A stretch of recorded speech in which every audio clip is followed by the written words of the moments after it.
राधे राधे, हरे कृष्णा, हर हर महादेव। आप सभी को सावन शिवरात्रि की शुभकामनाएं। आज की इस वीडियो में हम सुनेंगे सावन शिवरात्रि की अमर कथा। जो भगवान शिव ने देवी पार्वती को अमर कथा सुनाई, उसे सुनने मात्र से मनुष्य मृत्यु के भय से मुक्त हो जाता है। सावन शिवरात्रि के इस शुभ अवसर पर हर भक्त को यह कथा अवश्य सुननी चाहिए। एक पौराणिक कथा के अनुसार एक बार भगवान शिव वन विहार के लिए गए हुए थे। तभी देवर्षि नारद कैलाश पर्वत पर पहुँचे और माता पार्वती को प्रणाम करते हुए कहने लगे, नारायण नारायण, हे माते, भगवान भोलेनाथ कहीं दिखाई नहीं दे रहे। तब माता पार्वती ने उत्तर दिया कि हे देवर्षि, वे अभी वन विहार के लिए गए हुए हैं, कुछ समय बाद आने ही वाले होंगे। तब देवर्षि नारद ने माता पार्वती से कहा, माता, अगर आपकी आज्ञा हो तो आपसे मैं एक विनती करना चाहता हूँ। माता पार्वती ने कहा, कहो नारद, क्या कहना चाहते हो? तब देवर्षि नारद मुनि बोले, हे माता पार्वती, तीनों लोकों के पालनहार भगवान शिव तो अमर हैं, लेकिन आपका कई बार जन्म हो चुका है। उन्होंने आपको कभी अमर कथा नहीं सुनाई, इसका क्या कारण है? और भोलेनाथ तो अमर कथा जानते हैं, और जो अमर कथा सुन लेता है वह जन्म मरण के चक्कर से मुक्त हो जाता है और 84 लाख योनियों के चक्कर में नहीं आता। अगर आप चाहें तो भोलेनाथ से कथा सुन सकती हैं। इतना कहते हुए नारद मुनि आज्ञा लेकर कैलाश पर्वत से वापस चले गए। अब इधर माँ पार्वती व्याकुल होकर भगवान शंकर की प्रतीक्षा करने लगी। जब भोलेनाथ वन विहार से वापस लौट कर आए तो देवी पार्वती ने भगवान शंकर से कहा, हे स्वामी, आप तो सृष्टि के दाता हो, जगत के भाग्य विधाता हो, और आपकी अर्धांगिनी अत्यंत कष्ट से व्याकुल हो रही है। अब भगवान भोले शंकर ने माता पार्वती से उनके कष्ट का कारण पूछा। तब माता पार्वती ने कहा, हे प्रभु, आप तो जन्म मरण से मुक्त हो और मुझे संसार में कई बार जन्म लेना पड़ता है। इस बंधन को दूर करने के लिए आप मुझे अमर कथा सुनाने की कृपा करें, नहीं तो मैं अभी आपके चरणों में प्राण त्याग दूंगी। भगवान शिव ने देवी पार्वती की हट देखी तो कहने लगे, देवी, इस संसार सागर को पार करने का रास्ता अत्यंत कठिन है। इसमें बहुत से लोग कुकर्मों में फंसकर अपने कर्मों का फल भोगते हैं और बार बार जन्म मरण के 84 योनियों के चक्कर में फंसे रहते हैं। उन पर भगवान कभी प्रसन्न नहीं होते। जब तक जीव को अपनी आत्मा से भगवान भक्ति और सत्य धर्म के प्रचार का ज्ञान ना हो तो वह सफलता प्राप्त नहीं कर सकता। मैं तो शक्ति भक्ति सत्य धर्म के पूर्ण ब्रह्मा ज्ञान के द्वारा ही अमर हूँ, जन्म मरण से भी मैं मुक्त हूँ। देवी, अगर आपके मन में भी यही आशा है तो फिर व्यास गुफा में बैठकर मैं तुम्हें वह अमर कथा सुनाऊंगा। और उसी समय भगवान शिव देवी पार्वती को लेकर व्यास गुफा में पहुँच गए। जब भगवान शिव ने गुफा में आसन लगाया तो उन्होंने अपनी शक्ति द्वारा कालाग्नि रुद्र नाम का एक गण प्रकट किया और उसे आज्ञा दी कि गुफा के आसपास एक ऐसी अग्नि प्रकट करो कि जिससे सभी जीवधारी यहाँ से दूर चले जाएं। भगवान शिव की ऐसी आज्ञा पाकर रुद्र ने ऐसा ही किया। जिस स्थान पर भगवान शिव का आसन था उसके पास में ही एक सुक का घोंसला था। उस घोंसले में एक अंडा पड़ा हुआ था। उस अंडे पर किसी की भी नजर नहीं पड़ी और ना ही रुद्र अग्नि उसे जला पाई, क्योंकि वह जीवधारी अभी तो उत्पन्न ही नहीं हुआ था। परंतु इसके अलावा सब जीवधारी या तो मृत्यु को प्राप्त हो गए या फिर वहां से दूर चले गए। इसके पश्चात भगवान शिव नेत्र बंद करके एकाग्रचित होकर देवी पार्वती को अमर कथा सुनाने लगे। अमर कथा की शक्ति के द्वारा उस अंडे से एक जीव प्रकट हो गया और इधर अमर कथा सुनते सुनते देवी पार्वती को नींद आ गई। अब देवी पार्वती के स्थान पर वह शुक पक्षी अमर कथा सुनकर हुंकारा भरने लगा। अमर कथा जब संपूर्ण, तब भगवान शिव ने नेत्र खोले और देवी पार्वती से पूछा, क्या आपने अब अमर कथा सुन ली? क्या अब भी आपके मन में कोई शंका है? तब देवी पार्वती ने हाथ जोड़कर क्षमा मांगते हुए भगवान शिव से कहा, हे प्रभु, मुझे क्षमा कीजिए, मैंने अमर कथा पूरी नहीं सुनी। तब भगवान भोलेनाथ ने पूछा, तो फिर हुंकारा कौन दे रहा था? देवी पार्वती ने कहा, मुझे नहीं पता। तब भगवान शिव ने इधर उधर देखा तो उन्हें एक पक्षी ही नजर आया जो कि प्रभु को देखते ही उड़ गया।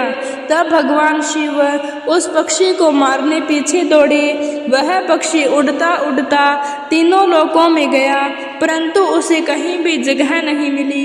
उस समय श्री वेदव्यास जी की धर्मपत्नी अपनी कुटिया के आंगन में सिर के बालों को सुखा रही थी। तभी वह पक्षी उनके मुख के द्वारा उनके उदर में प्रवेश कर गया।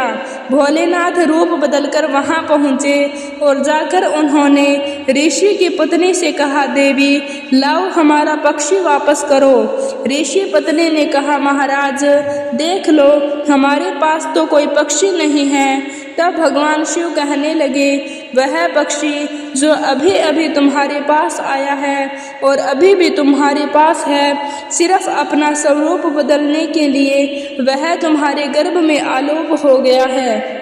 जब ऋषि की पत्नी नहीं मानी, तब भगवान शिव ने वेदव्यास जी से कहा कि आपकी पत्नी के मुख द्वारा हमारा पक्षी इनके पेट में चला गया है।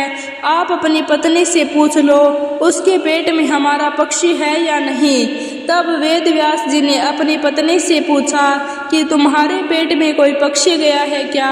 व्यास मुनि की पत्नी कहने लगी, नहीं, मैंने तो किसी भी पक्षी को नहीं देखा, लेकिन प्रभु, ऐसा अनुभव होता है कि जैसे कोई जीव मेरे पेट में है। व्यास मुनि ने प्रभु से प्रार्थना की कि हे महाराज, आपका वचन तो सत्य है, परंतु स्त्री के गर्भ से पक्षी भला कैसे निकल सकता है?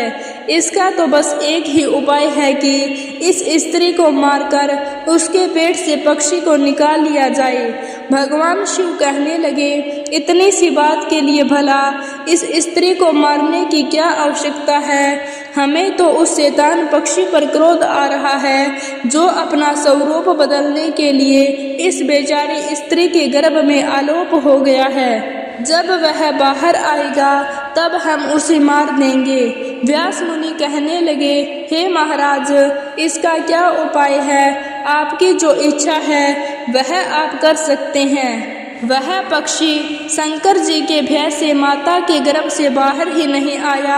अब भगवान भोलेनाथ भी वहीं बैठकर उस शुक पक्षी के बाहर आने की प्रतीक्षा करने लगे। जब भगवान शिव प्रतीक्षा कर रहे थे, तब संसार के सभी कार्य भी रुक गए और इस प्रकार तीनों लोकों में हाहाकार मच गया। अब देवी देवता विचार विमर्श करने लगे कि भगवान शंकर को कैसे वापस लाया जाए।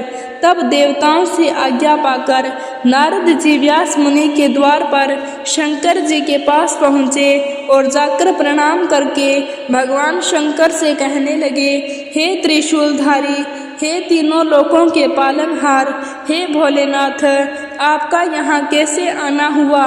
तब शंकर जी कहने लगे, नारद जी, यह समस्या आपकी ही पैदा की हुई है और आप मुझसे ही पूछ रहे हैं। वह शुक पक्षी व्यास मुनि की पत्नी के गर्भ में आलोप हो गया है। जब वह बाहर आएगा तब मैं उसे मार कर ही वापस आऊँगा।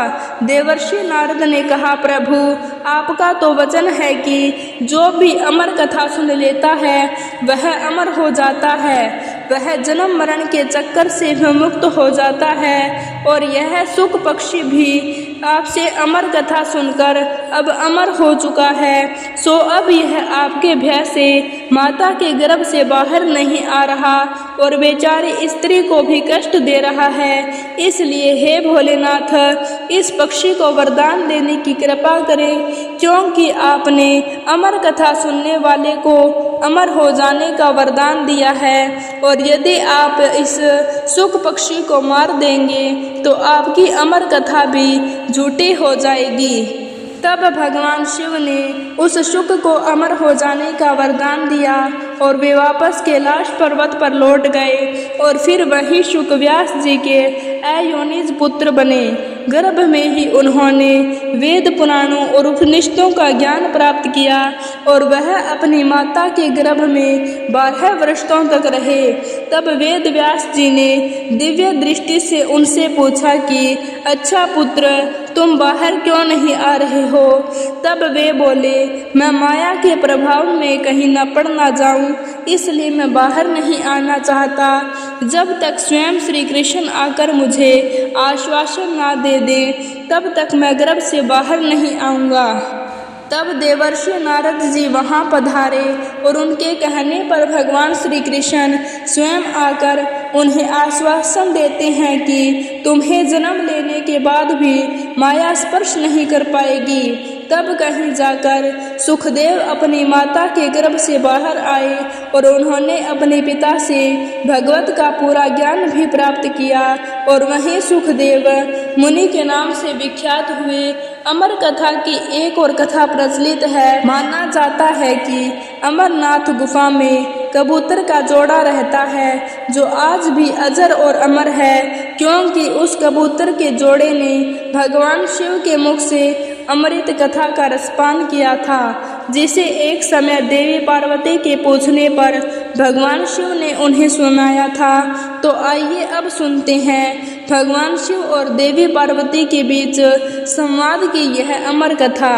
अमरनाथ गुफा से जुड़ी एक पौराणिक मान्यता है कि भगवान शिव ने देवी पार्वती को इस गुफा में एक ऐसी कथा सुनाई थी जिसमें अमरनाथ की यात्रा और उसके मार्ग में आने वाले अनेक स्थलों का वर्णन था। यह कथा कालांतर में अमर कथा नाम से विख्यात हुई। कहा जाता है कि एक बार देवी पार्वती ने महादेव से पूछा कि प्रभु, ऐसा क्यों है कि आप अजर अमर हैं और आपके गर्दन में पड़ी नरमुंड की माला का रहस्य क्या है? इस पर महादेव ने देवी पार्वती के प्रश्न का उत्तर देना उस समय उचित नहीं समझा, इसलिए उन्होंने इस बात को टालने की कोशिश की। लेकिन देवी पार्वती के लगातार जिद के कारण इस रहस्य को बताना भोलेनाथ ने स्वीकार किया। कहते हैं कि इस रहस्य को बताने के लिए भगवान शिव को एकांत जगह की आवश्यकता थी, जिसकी खोज करते करते वे देवी पार्वती को लेकर आगे बढ़ते चले गए। गुप्त स्थान की तलाश में महादेव ने पहले अपने वाहन नंदी को सबसे पहले छोड़ा। नंदी जिस जगह पर छूटा उसे ही पहलगाम कहा जाने लगा, जहाँ से अमरनाथ यात्रा शुरू होती है। वहाँ से कुछ आगे जाने पर शिवजी ने अपने माथे से चंद्रमा को अलग कर दिया। जिस स्थान पर उन्होंने चंद्रमा को छोड़ा वह जगह चंदनवाड़ी कहलाती है। इसके बाद भगवान शिव ने गंगा जी को पंचतरणी में और गले के सांपों को शेषनाग पर छोड़ दिया, जिस कारण इस पड़ाव का नाम शेषनाग पड़ गया। अमरनाथ यात्रा का अगला पड़ाव गणेश टॉप है। मान्यता है कि इस स्थान पर भगवान शिव ने अपने पुत्र गणेश को छोड़ा था। इस प्रकार इन सभी को पीछे छोड़ने के बाद भगवान शिव ने देवी पार्वती के साथ उस गुफा में प्रवेश किया। कोई भी तीसरा प्राणी इसमें प्रवेश न कर पाए, इसके लिए भगवान शिव ने गुफा के चारों ओर अग्नि को प्रज्वलित कर दिया। इसके बाद महादेव ने जीवन के उस गूढ़ रहस्यों की कथा शुरू कर दी। कहते हैं कथा सुनते सुनते देवी पार्वती को नींद आ गई थी। उस समय वो कथा वहाँ 2 सफ़ेद कबूतर भी सुन रहे थे। जब कथा समाप्त हुई तो भगवान शिव का ध्यान माता पार्वती पर गया तो उन्होंने देवी पार्वती को सोया हुआ पाया और महादेव की दृष्टि उन दोनों कबूतरों पर पड़ी। दरअसल वे दोनों कबूतर उससे पहले वहां पर उपस्थित एक घोंसले में पड़े हुए थे जो कि अंडे के रूप में थे।